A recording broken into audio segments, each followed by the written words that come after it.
cherished viewers, once again, you are welcome to Larbi's Corner. And we'll continue from where we left off the other time.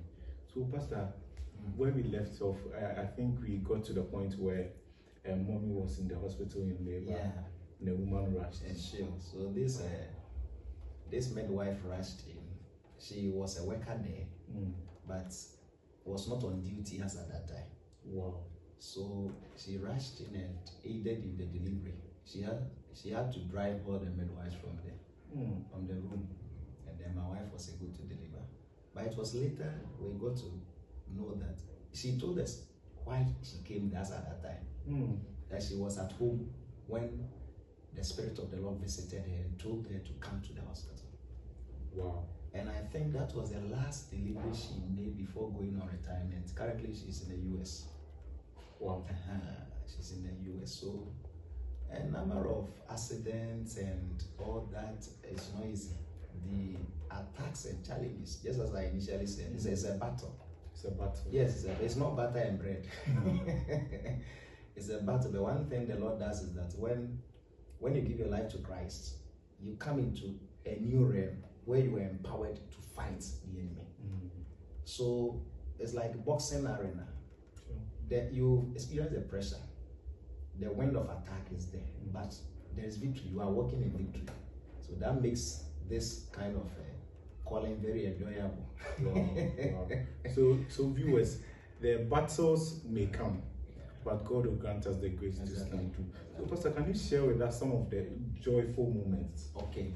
Some of the joyful moments. That's great. The Bible is replete with assignments for his children, obedience to the clarion call. And then before Jesus left, he had given us the Great Commission. The Great Commission has now become the Great Omission. Go ye, we are sitting. So go ye has turned to the city, and that is why we are not seeing miracles. You see, when the calling is attached with miracles, it brings joy, especially seeing souls getting saved. And let me share a few of the events, miraculous events, that has actually beclouded this calling. We were at a town called Owusu for a crusade, for a crusade, and this time around I was the one interpreting for the one ministry. So he was ministering in English, and I was doing the interpretation in Twi. And then when we were done, then the title was "The Lamb of God Who Takes Away the Sin of the World." So we got to a point where my brother said that if we are even dead, he can raise you up. So I also now explained to the crusaders. So it was in the evening. After that night, we packed our things, went to take the night's rest. Then we were just discussing in our room. It was around 12 midnight when the elder from a church entered and said that somebody was sick outside. So we all rushed to the scene. We saw the sister sitting around a gutter. And then the mother was standing there with the sister's children, the woman's children. He said the mother should take care of the kids before she was dying. And she died right before us. Oh, she went off. She died right before us. Now we have been called to. We thought it was headache, but during the preaching, the brother said, "If we're even dead, can we cure up?" So he was the one who preached. So I told him to start praying. Then he said I should start it. I said, "No, what you said is what I interpreted. You did the preaching." It was an interesting scene, but God did a miracle. The woman was brought back to life. Wow! After we prayed for her, she came back to life. So that affected the following day's crusade and church service. It was Saturday, so Sunday church service. The room was filled to capacity.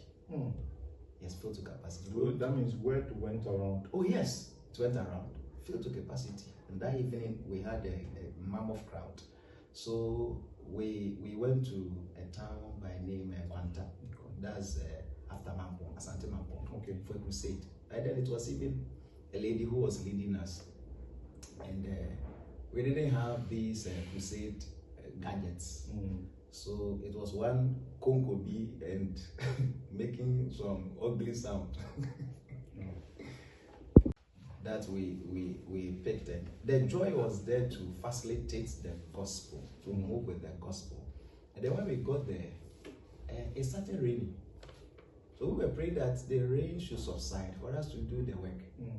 And because we didn't have materials, we had to ask for Methodists to release their temple to us. So it was more or less like temple crusade. So we through the rain, we ministered to people house to house, individuals and the rest, and the people gave heed to the word. It was a little bit strange to us because it's raining and you are standing in to receive the word. It was later word got to us that it had not been rain for quite a long time. And the chief there by then had caused some fetish priests to do this incantation and all that, and still no rainfall. But the very day we stepped on the land, it started raining. So they saw that, look, these guys are from somewhere.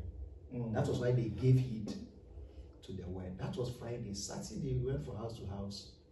I was at somewhere when one gentleman came to call me that there is a challenge elsewhere, so I should come. So I went there. It was this lady, pregnant, and you could see that the pregnancy has been there for long. Wow. So we asked her how long it has been there. He said that as of she will not talk to us. But she gave us seats. So we asked one gentleman who lived in the same house that for how long has he been there? He said he has been there for close to 2.5 years. And before he came, this woman was pregnant. One pregnancy. Oh yes, pregnancy. So it was clear that he had been pregnant for more than 1 year. So it has turned into sickness. So he said that before he can receive the word, she has to deliver. So it was Saturday. I asked her when she would want to deliver. She said next week, Wednesday, because the husband is in the bush. He will return on Wednesday. So I touched the tummy, prayed for her, and I told God that on Wednesday, she says she wants it on Wednesday. So Wednesday, Lord, do it for her. Wow. So we left Sunday evening. So there was a sister there who was always visiting. On Wednesday, God did the miracle. Wow. She gave birth and named the child after one of us. So there has been, the lame has walked. Wow. A madman has come back to sanity, and food poisoning. There are many. The one striking testimony. We went to Yeji for a crusade. Yeji. It was a 2-month crusade. Myself and a friend. So we arranged the machines, did a 3-day crusade. Unfortunately, we didn't get a single soul. But the message was a message, not a single soul. So on the last day, when the two of us were packing the instruments in the church, I felt that somebody was coming from behind, and it was a Rasta man, seriously a Rasta man. When he approached me, he said that when we preached, he heard the message. Meanwhile, he doesn't stay close to the venue. He heard a voice through the message, and he was coming to find us. It was around 12 midnight, coming to find us because he wants to give his life to Christ. So I took him to the church at the temple. We sat him down. He said that he had married. You know, the water lake is there. He has married a number of spirits in the water for the past 20 years. He was 45 by then. Wow. Yes, and a Kobla. A Kobla. So he said that the spirits come around for him to cook for them, they eat, and then they sleep with him and all that. Strange stuff. So he wants to give his life to Jesus. Then we shared Jesus with him. He accepted Jesus. Then we called for deliverance for him. So right there, he was delivered. The demons were leaving him like that. So we told him that the following day, that was Sunday, we will come and pick him to church. My friend went there around 8 a.m. Then he didn't meet him. So the people in the house said that, oh, for Alex, we saw him going to a barbering shop, so check. So when my brother checked, he had gone there to barb the rasta. Wow. So we couldn't rush to the church, and he was the first person sitting on the first seat.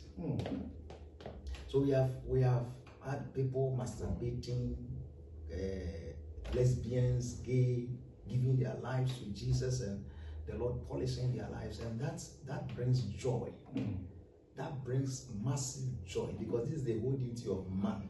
So when you see God using you to do these things, it gives you joy, and that is why the attacks come.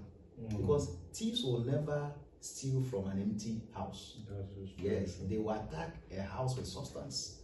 So these are some of the happenings along the journey. Wow. Wow, this is very, very intriguing. In fact, so viewers, this is a testimony that indeed God does not neglect his own, and if you stay dutiful to the call, he would show forth in times of need. So Pastor, a lot of people have been asking, how do I balance work and ministry? Okay. A lot of people who are in ministry don't know how to. Some get the call and they feel, oh, let me stop the secular work because there is a call of God upon my life. So how do you balance work and ministry and family and ministry? That's a very powerful question. Fantastic. You see, my niche is different from yours. What God wants me to do is different from yours. My color is different from yours. Yes. If the Lord calls me and tells me to forgo work, that is the way he wants me to do. But you see, normally when the call comes, you got to stop whatever we are doing. Normally that is how it, because it comes with pressure. Yes, it comes with pressure. It comes with passion. It takes everything about you. So you feel like if you add anything to it, you can't succeed. But you need to stay. You know, Timothy had been called, but he stayed under mentorship. Sure. Until at the right time. If you want the best pastor, it is Timothy. Yes, so we need to stay. Elisha was called, but he stayed under Elijah for some time. You understand? So that waiting is what we don't have. We want to quickly pack our things and we start something. And at the end of the day, it doesn't end. So balancing it, fine. I'm a professional teacher. You understand? Yes. My first congregation is my students.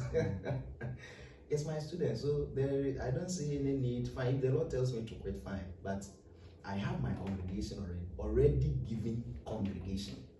And anywhere I go to teach or to head a school, the highest impact I can make, I make sure I register it. I make sure I register it. And viewers who know me can testify to this fact. When I am posted to a school, worship is my duty. Yes, I have the seed of Christ in me. And therefore, whilst I'm teaching science or career technology or whatever subject, I need to pump Jesus into them. So that Wednesday 30 minutes is mine. I prepare well before I meet my children. And if you are sick, you have to be healed. Because there must be signs and wonders attached to the calling. And then, so I've seen students into a whole lot of promiscuous lifestyle, getting delivered, pornography, some are addicted 9 years, 10 years, getting delivered, and a whole lot of happiness. So I am a pastor, but I'm impacting the secular world too. I was asked to. So for some, you will not know the difference between when they are church operating and when they are at work. And that means a lot. Because souls are at everywhere and we have to shine at everywhere. So you take that secular work as if it is a ministry. When I was fortunate to work at education office, you know, I was fortunate to meet a director who understood God. And then could you believe that we were running crusades for teachers? Rankers were getting saved. If you are an intellectual entity, director, whatever, a bourgeoisie in academics, you need to find a way of letting your throne touch lives. It's not only on the A4 certificate that you went there to work with. There are thousands of teachers under you thousands of officers under you, you can impact their lives. If you can't do it directly, let somebody do it. Allow somebody to operate. Teachers are suffering, nurses are suffering. They are into certain things. It's not about the service alone, spiritually, emotionally.